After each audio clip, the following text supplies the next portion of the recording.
You are welcome to Sports World. नमस्कार। आज हम बात कर रहे हैं सौरभ दुग्गल की किताब अखाड़ा के बारे में। ये महावीर सिंह फुगाट की कहानी है, वही जिन्होंने अपनी बेटियों को पहलवान बनाया और फिर वर्ल्ड चैंपियन भी। और हाँ, इसी पर वो सुपरहिट फिल्म दंगल भी बनी थी। जी हाँ, तो आज हम इसी कहानी की मतलब किताब के जरिए थोड़ी गहराई में जाएंगे। बिल्कुल। और देखिए, दिलचस्प बात यह है कि ये सिर्फ एक स्पोर्ट्स स्टोरी नहीं है। अच्छा।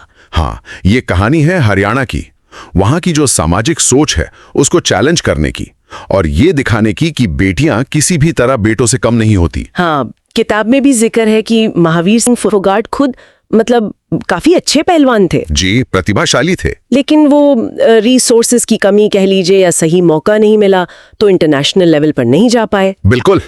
तो उन्होंने एक तरह से ठान लिया कि जो वो नहीं कर सके वो उनके बच्चे करेंगे। पहले बेटे का सोचा, पर जब बेटियां हुई तो बेटियों को ही तैयार किया। और ये फैसला लेना उस समय में, और वो भी हरियाणा जैसी जगह पर, ये तो मतलब एक क्रांति जैसा ही था। सही कहा। ये सिर्फ बेटियों को कुश्ती सिखाना भर नहीं था, ये सीधी टक्कर थी समाज की उस गहरी सोच से जो लड़कियों को बस घर के काम के लायक समझती थी। पर किताब में ये भी है कि शुरू में मुश्किलें तो आई होंगी, मतलब परिवार ने, समाज ने आसानी से मान लिया? नहीं, बिल्कुल नहीं। किताब असल में संघर्ष को ज्यादा करीब से दिखाती है। फिल्म में थोड़ी नाटकीयता है, पर किताब बताती है कि रोज की कितनी दिक्कतें थीं। जैसे कि अरे, लोगों के ताने सुनना, बेटियों के अभ्यास के लिए सही जगह तक मिलना मुश्किल था। मतलब आसान तो बिल्कुल नहीं था, पर वो आदमी, उनका इरादा पक्का था। और ट्रेनिंग, वो तो सुनने में ही जबरदस्त लगती है। सुबह 3 बजे उठना, घंटों पसीना बहाना, चोटें। हाँ, और किताब में ये भी है कि बाल तक कटवा दिए थे। हाँ, ताकि ध्यान न भटके। कमाल है। जी है, अनुशासन तो मतलब बहुत ही कठोर था, पर इसी जिद का, इसी मेहनत का नतीजा था। Geeta Phogat, Commonwealth Games 2010 gold medal. हाँ, और वो पहली भारतीय महिला पहलवान बनी जिसने ये किया, और ओलंपिक के लिए भी क्वालिफाई किया।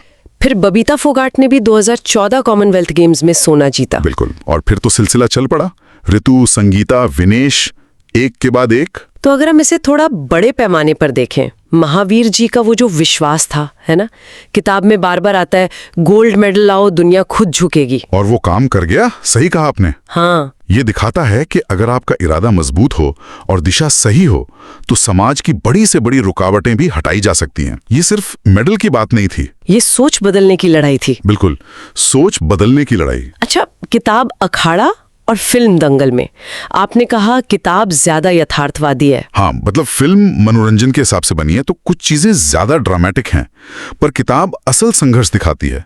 महावीर जी की जो शख्सियत है उसे ज्यादा गहराई से बताती है। एक वाक्य है जो बहुत कुछ कहता है, समाज की सोच से नहीं, अपने हौसलों से जीतो। क्या बात है, बिल्कुल सही। किताब यही समझाती है कि असली दंगल कहाँ लड़ा गया, अखाड़े से ज्यादा समाज में। हाँ, समाज की उस पिछड़ी सोच के खिलाफ। अखाड़े की कुश्ती तो उसका एक हिस्सा थी बस।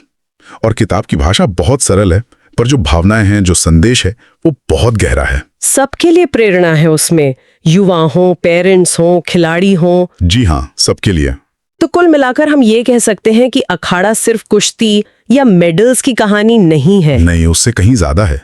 ये कहानी है एक जिद की, एक अटूट इरादे की, सामाजिक बदलाव की हिम्मत की, और एक पिता के उस भरोसे की जिसने अपनी बेटियों से वो करवाया जो एक जमाने में नामुमकिन लगता था। सही कहा। और यहीं पर एक सवाल उठता है सोचने के लिए कि महावीर फोगाट का वो जो दृढ़ संकल्प था, जिस तरह उन्होंने समाज की चुनौतियों का सामना किया, उस जज्बे से आज हम क्या सीख सकते हैं? अपनी जिंदगी में जो मुश्किलें आती हैं या जो दूसरों की उम्मीदें होती हैं, उनसे निपटने के लिए।